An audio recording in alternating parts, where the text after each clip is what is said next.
আগামী 22 জানুয়ারি কলকাতার ইডেন গার্ডেনে প্রথম টি-20 ম্যাচ দিয়ে ভারত বনাম ইংল্যান্ডের মধ্যে টি-20 সিরিজ শুরু হতে চলেছে, যেখানে ভারতের মাটিতে অনুষ্ঠিত হতে যাওয়া এই টি-20 সিরিজের জন্য এর আগেই ভারতীয় দলের সমস্ত টি-20 মেম্বারের স্কোয়াড ঘোষণা করা হয়েছিল এবং এই টি-20 সিরিজের পরই ভারতীয় দল খেলতে চলেছে ইংল্যান্ডের বিরুদ্ধে একটি গুরুত্বপূর্ণ ওয়ানডে সিরিজ। চ্যাম্পিয়ন্স ট্রফির আগেই শুরু হতে যাওয়া ভারতের এই গুরুত্বপূর্ণ একটি ওয়ানডে সিরিজের স্কোয়াডও ঘোষণা করে দেওয়া হয়েছে গতকাল প্রেস কনফারেন্সের মাধ্যমে। তো বন্ধুরা, আমি তোমাদের এই ভিডিওতে জানাতে চলেছি ইংল্যান্ডের বিরুদ্ধে 5টি টি-20 ম্যাচ এবং 3টি ওডিআই ম্যাচের জন্য ভারতীয় দলের ওয়ানডে এবং টি-20 স্কোয়াড কেমন হয়েছে। সমস্ত মেম্বারের স্কোয়াড জানার জন্য অবশ্যই ভিডিওটিকে স্কিপ না করে শেষ পর্যন্ত দেখতে থাকো। ক্রিকেট এবং আইপিএল রিলেটেড সমস্ত ধরনের জেনুইন আপডেট বাংলায় সবার আগে এই চ্যানেলে পাওয়ার জন্য চ্যানেলটিকে এখনই সাবস্ক্রাইব করে পাশের বেল আইকনটিকেও ক্লিক করে রাখো। প্রথমে দেখে নেওয়া যাক ইংল্যান্ডের বিরুদ্ধে 5টি টি-20 ম্যাচের সিরিজের জন্য ভারতীয় দলের টি-20 স্কোয়াড, যেখানে 22 জানুয়ারি থেকে শুরু হতে যাওয়া এই টি-20 সিরিজের জন্য ভারতীয় দলের যে 15 জন সদস্যের স্কোয়াড ঘোষণা করা হয়েছে, সেখানে ভারতীয় দলের অবশ্যই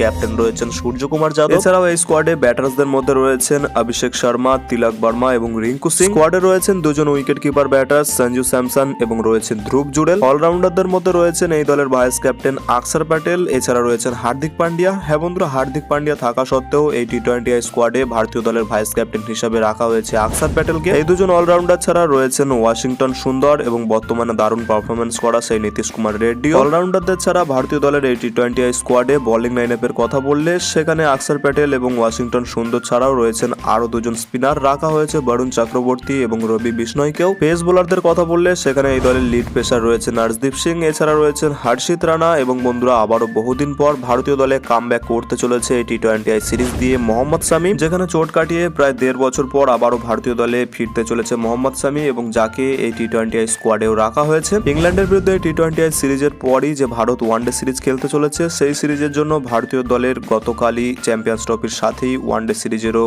দল ঘোষণা করা হয়েছে। যে চ্যাম্পিয়ন্স ট্রফি স্কোয়াড এর আগের ভিডিওতে আমি তোমাদের জানিয়েছি, চাইলে তোমরা সেই ভিডিওটি দেখে নিতে পারো। ইংল্যান্ডের বিরুদ্ধে ওয়ানডে সিরিজের জন্য ভারতীয় দলের স্কোয়াডের কথা বললে সেখানে এই দলের ক্যাপ্টেন রয়েছেন অবশ্যই রোহিত শর্মা, যার সাথে রয়েছেন এই দলের ভাইস ক্যাপ্টেন শুভমান গিল। এছাড়া ভারতীয় দলের এই ওয়ানডে স্কোয়াডে প্রথমবারের জন্য সুযোগ দেওয়া হয়েছে এসএসবি জয়সওয়ালকে। ভারতের এই বাঁহাতি দুর্ধর্ষ প্লেয়ার এর আগে টেস্ট এবং টি-20 দারুণ প্রদর্শন করার পর তাকে প্রথমবারের জন্য ওডিআই স্কোয়াডে সুযোগ দেওয়া হয়েছে, যেখানে তিনি চ্যাম্পিয়ন্স ট্রফির জন্য ভারতীয় দলের সাথেই থাকতে চলেছেন। ওপেনার ছাড়া এই সিরিজের জন্য ভারতীয় দলের ব্যাটার্সদের মধ্যে রয়েছেন বিরাট কোহলি। এছাড়া বহুদিন পর আবারও ভারতীয় দলে কামব্যাক করতে চলেছে শ্রেয়স আইয়ার। ওডিআই সিরিজের জন্য রাখা হয়েছে দুজন উইকেট কিপার ব্যাটার্সকে, যেখানে রয়েছেন কেএল রাহুল এবং ঋষভ পান্তকে। হ্যাঁ বন্ধুরা, সঞ্জু স্যামসনকে এই ওয়ানডে স্কোয়াডে কোনো জায়গা দেওয়া হয়নি। যার পর বন্ধুরা, ইংল্যান্ডের বিরুদ্ধে এই ওয়ানডে সিরিজের জন্য ভারতীয় দলের অলরাউন্ডারদের মধ্যে অবশ্যই রয়েছেন হার্দিক পান্ডিয়া। এছাড়া রয়েছেন আকসার প্যাটেল, ওয়াশিংটন সুন্দর এবং রবীন্দ্র জাদেজাও। 3 জন স্পিন বোলিং অলরাউন্ডার ছাড়া আরো একজন স্পিনার রূপে ভারতীয় দলের বোলিং লাইনআপে কুলদীপ যাদবকেও অ্যাড করা হয়েছে। যেই কারণে বন্ধুরা, এই 4 জন স্পিনার নিয়ে খেলতে চলেছে ইংল্যান্ডের বিরুদ্ধে ভারতীয় দল ওয়ানডে সিরিজটি। পেস বোলারদের কথা বললে ভারতীয় দলের main pacer Jasprit Bumrah Border Gavaskar ট্রফিতে পাওয়া চোট এখনো সম্পূর্ণভাবে কাটিয়ে উঠতে পারেনি, যেই কারণে এনসিএ থেকে জসপ্রীত বুমরাকে এই সিরিজের জন্য ছাড়পত্র দেওয়া হয়নি। জসপ্রীত বুমরার পরিবর্তে এই সিরিজের সুযোগ দেওয়া হয়েছে হর্ষিত রানাকে।